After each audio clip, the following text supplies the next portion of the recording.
and we are happy to be joined with former NBAer and, of course, the president of the TBL, the Basketball League. That is David Magley, kind enough to join me for a couple moments on a Friday. David, how are you? Blessed and highly favored, Rich. Thanks for having me on. It's our pleasure, and we appreciate a couple moments with you. And I know you've been running around all over the place getting the league, all the ducks in a row and whatnot. I mean, talk a little bit about that for a moment with the TBL. And I know we'll have a team in our backyard with the Atlantic City Gambits. There's teams all across the country. How did this come to fruition? Well, I was the commissioner of a really good pro league in Canada, the longest-running pro league up there called the NBL Canada.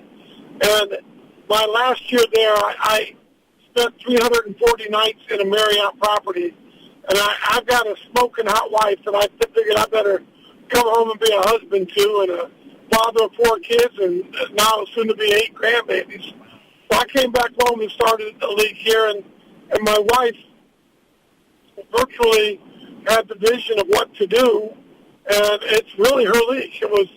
It's very unique because she's the first female to own a male pro sports league and the first African American.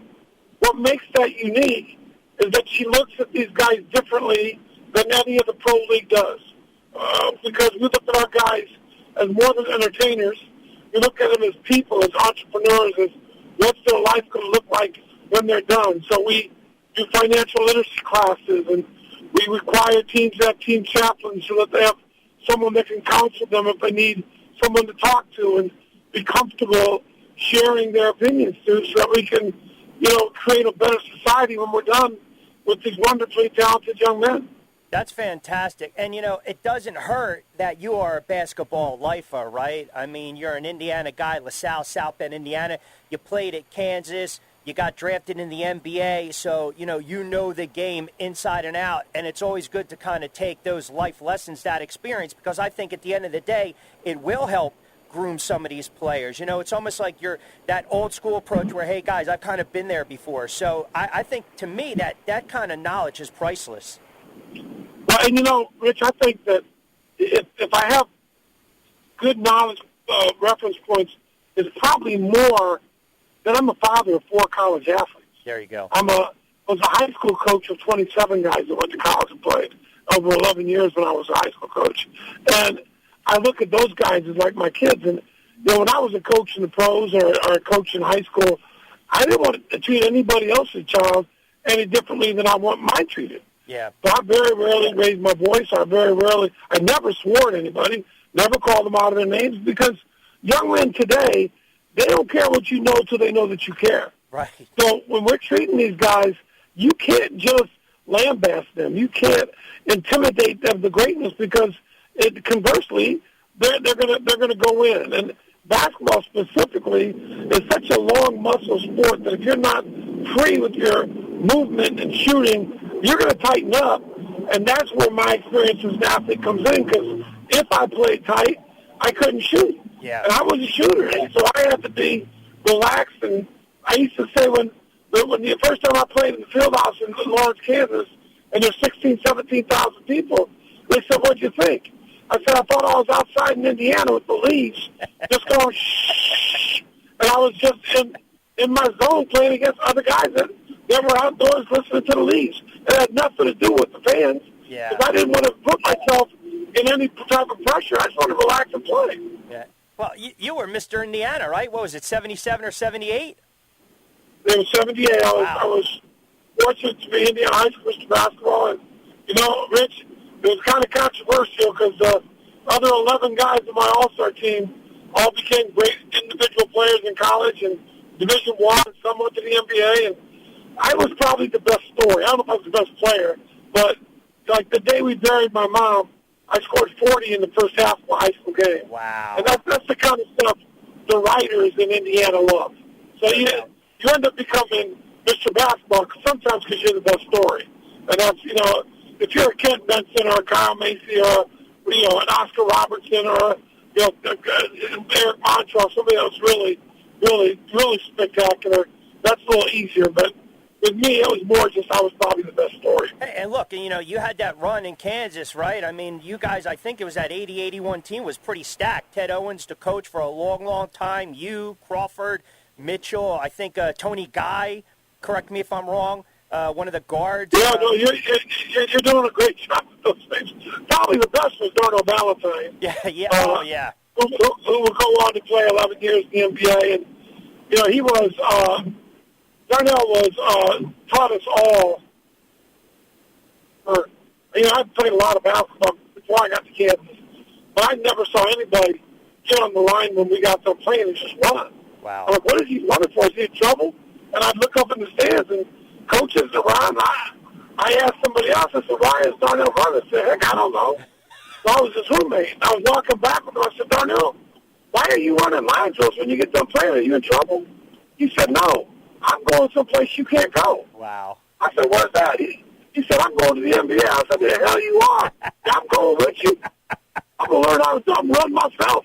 I'm going to learn how to train. And, you know, it made me a really good athlete because, you know, I was probably a 6-minute miler when I got to Kansas, like 43 miles, because you had to become an athlete to play at that level. And that's, Darnell really taught us all how. What was the experience like to get drafted in the NBA? Sorry? What was the experience like for you when you got drafted in the NBA? Yeah, you know, Rich, it was a dream come true being from Indiana. I went to a really bad team, Cleveland. We weren't the Cavaliers back then. We were the Cadavers because we played like stiffs. We were terrible. Right. And my brother called me up, long distance collector. He said, David, I think Cleveland's something like 4-48. Is that the worst record in the history of the NBA? I said, yeah, Bill, I think it is. He said, and they just cut you. It should probably make you the worst player on that team, wouldn't you say? I said, well, what are you getting at? He said, in case my friends are going to ask, are you the worst player in the history of the NBA? So I don't know if I had a great NBA experience because it wasn't, you know, I didn't play much on a really bad team. But, you know, it was, I had moments where I know I belonged there. I just didn't hit the right system at the right time. And that's what makes players. You know, if Craig Elo doesn't get picked up by the Cavs when they need a guard to guard Michael, he probably languishes in the CBA forever. Yep. But instead, he ends up playing a bunch of years in the NBA because it's the right time at the right place for a lot of guys. Yeah. I just wasn't fortunate enough to hit that. Listen, it's a great point. I mean, I grew up, and I still am a Knicks fan, and I can still remember that 93 squad with John Starks, right? He was bagging groceries, playing in the CBA, and timing is everything. But, again, at the end of the day, you have to have talent to get drafted. I don't care if you have a cup of coffee in the league or not. I want to get your thoughts, because I saw you posted this from another interview you did in our backyard with the Philadelphia 76ers, and I wanted to get your thoughts on the Ben Simmons situation, where I think the GM mismanaged and overplayed his hand. I mean, I've got my thoughts on Simmons. I think he's extremely talented, but, you know, what do you do in this type of situation when you've got a disgruntled player and ownership and the GM and the coach are probably more frustrated because they don't think he's mentally ready and or capable of being out on the floor? I mean, it kind of hamstrings a franchise. How would you approach this? Well, I think you're right. I think that they probably should have been proactive with the disappointment of the playoffs last year. And when it ended how it did, they should have just let it sit and fester for the whole summer, and then it blew up. Someone should have went to him the next week and said, "Listen, Ben, this isn't working. You're not prospering as you should for someone as skilled as you." And you know, it's got to all be about Ben. These guys today, it's different than when I played. When I played, you didn't have an option to go to a team and say you don't want to play and you can leave. That didn't exist. It just didn't. It wasn't an option. So, but today it is. So, with that being the way it is, then you got to go to them and say, what's going to be the best fit for you? What can we do so that we don't decimate our organization? Yep. But we take care of you. And if he really believed sincerely that you cared about him, he would have worked, I believe, he would have worked with them to either come back and improve the areas he needs to get better, or maybe he never can score. So what? That doesn't mean he can't be a great player. I mean, he's a very unique skill set, like Magic a little bit. Sure. Except for Magic had that unique swag that, he couldn't score until he needed to, and then he could score every time he wanted to. So it's different because he was so uniquely gifted.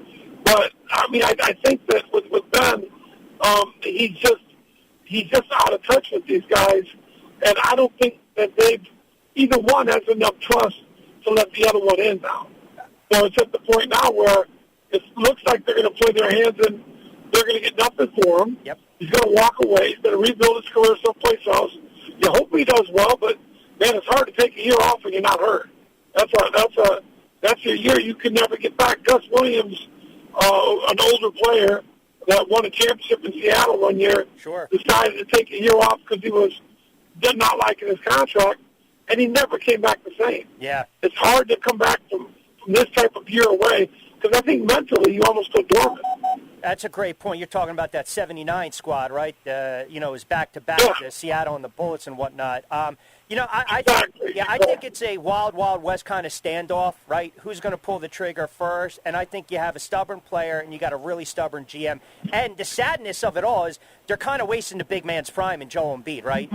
Because you can't expect him to go out there every night and put up 33 points and play, 35-plus minutes. That's the sadness, and people forget how they got to this point by basically tanking to acquire assets. And to kind of piggyback on your point too, David, you're right. The game has changed, man.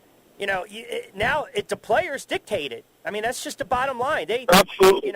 Absolutely. They don't like the player. See ya. They don't like the head coach. See ya. I mean, look, we know it's the worst kept secret. LeBron is basically calling the shots in L.A. You look at Sacramento when Boogie was there. Yep. I think he was there 9 or 10 years and went through 11 or 12 coaches. And, I mean, we're talking George Karl. We're talking some big-time coaches. Oh, yeah. And it was virtually – and I don't think they served him well because I think his talent could have been one of the best bigs of all time. He's really skilled. Yep.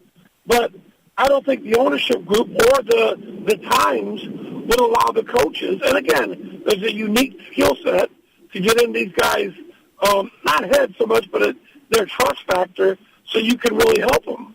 Because again, if these guys believe that you really are you have their best interest in heart, there's nothing they won't do for you. So it's not like we could blame the players that they're awful or this or that, because they're not bad young men. It's just, man, we start spoiling these kids in elementary. If you're the best player, you get the best shoes. If you're the best player in junior high, your AAU coach takes you everywhere, and you ride in the front seat, and you get your food and everything paid for. And then you get to high school, you get everything you want from money and gifts. Yep. And before you know it, by the time they get to the NBA, they've been treated in such an unnatural way that it's hard to trust anybody. So you've really created a disaster, I think. Yeah, call it the way it is, right? They've been coddled, and you're basically spoon-fed, so to speak. So there's no want anymore. You almost lose that. Well, I think the other thing, Rich, you're a wonderful resource of knowledge, knowing those dates of Gus Williams and those guys. But when I played, here's the best point I can make. The biggest advent, some of the best players in the world are all coming from other countries. Yep. Because they're playing against men when they're 16. Great point. So, Giannis, Luka, Joker, yep. You just go through the Gasol brothers, Ricky Rubio. These are guys that were pros at 16 years old. Now, I'm not necessarily advocating that, although I'm not saying that's a bad idea either, because I am saying that we reclassify our kids in North America.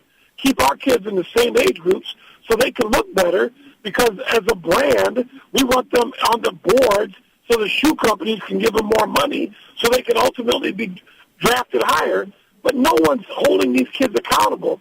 If I'd have played against Luka when I was in Spain and he was 16, I'd have beat him up. When he was 17, he'd know how to keep me off him. Right. When he was 18, he's probably better than me. At 19, he's Rookie of the Year. That's what happened, And again, when we were kids, that happened on the playground. Yes. Because I played against men. I didn't run around AAU. I was at a tournament one time sitting with Bryce Drew, who's a great kid guy, coach at Valpo. Sure. And I saw every Division I coach there, and I said, who are we watching? He said, we're watching that kid right there. I said, is this a championship game? He said, no, neither of these teams have won a game yet. I told him, they've been here 6 games. Nobody's won a game, and every major Division I coach is here because it doesn't matter. You don't have to win. Yeah. You just have to have potential. And I'm like, we're creating a different animal almost. Yeah, listen, everything you're saying is spot on. By the way, I love the Bryce, the Pacer play. That's an excellent reference. I never forget that game, right? When you look at today's NBA, though, and I know I got you on for a couple more minutes, and I want to get to the TBL as well before I let you get out of here. When you look at today's game, though, and we see the influx of players that are coming overseas, and I think there is this perception, and I disagree, where they think European players are soft. And I don't believe that. Now, you've seen them. You're a lifer. You know. I mean, how do you kind of squash that notion? What's your thoughts on these European players that are coming over and dominating? I'm going to tell you what. John Morant drove in the other day, and that guy from the Bulls got in his face. Steven Adams picked his butt up and walked down the court with him. And I'll tell you what, he didn't swing on him. I mean, you can say what you want to. There's a lot of talk about Joker knocking my boy from Kansas down, and those are some tough brothers. Those Morris twins are tough, but they're not reacting. Yeah. They're not going at him because they know Joker don't play. Yeah. I mean, and it's not that these are that anyone's a thug. It's just that they're not backing down because they played against men. Yep. Again, when I was 14 years old, my brother took me to the Dust Bowl in Benton Harbor, Michigan, and me and him are the only 2 white guys in the whole gym. Wow. I'm going to watch it. The other car doesn't show up. So now I got to dress till they get there, and they never show. So now I got to play because they only have 4 guys. I'm the 5th. My brother's telling me, if you don't take the shot when you're open, don't worry about them hitting you. I'm beating you up because I want you to be tougher. And you know what? When I scored 20 against a bunch of grown men at 14, that would serve me the rest of my life. There was no one that I was scared of in high school because I went up there and played in the hardest part of the toughest area, and I didn't back down, and I knew I could do it. We rob our kids of adults teaching them how to compete because they have to play in their own age group. Fantastic stuff. David Magley, of course, former NBAer, hoops lifer, and president of the TBL, the Basketball League. All right, before I let you get out of here, what's your the season's fast approach? And I know you guys are all over the place. I think the owners' meetings are next week or so. I mean, what's your kind of outlook for the season with the TBL? I know everyone's pretty excited about what's on the horizon. Well, we had 8 teams the first year, 10 the second, 12 the third. COVID hit, shut down, came back with 29 instead. 29 started, 29 finished. We have 43 starting this year. 190 kids are playing around the world that have played in our league, 12 in the G League and 2 in the NBA. We're doing what we set out to do, which is become a showcase league that entertains local communities and teach these young men how to be celebrities and be responsible and impact young lives. And these communities love our guys. They take ownership of these kids, and they can't wait to see them when they come back here in another month. We play from March to the beginning of June, regular season, playoffs in June to come up with a champion. And then we do a summer league during the NBA Summer League, trying to help the guys get jobs all over the world. And that's all done just to help the kids fulfill their dreams. And, it's a lot of fun to watch them go. And we're looking forward to a big season, TBL TV, broadcast to 145 countries. And we're just impacting a lot of lives. It's been a blessing. Well, we look forward to it. I can't wait for the season to begin. I can talk hoops with you all day. I know how tight you are. Thanks, Rich. But I appreciate it. And I know you got the big football. And go Chiefs. I mean, being a KU guy, if you don't say go Chiefs, there's a problem. Now, listen, I have them outright. I'm picking them outright against Buffalo, so we got your Chiefs covered. Thank you. Appreciate it, Rich. Have a great one. You got it, pal. Take care of yourself. Be well. Excellent spot. Wow, interesting stuff. Getting a lot of feedback already on social media. David Magley, former NBAer, and, of course, a hoops lifer and the president of the TBL. Very a different take on Ben Simmons, which I kind of like. All right, quick timeout, 4:20. We'll reset the table.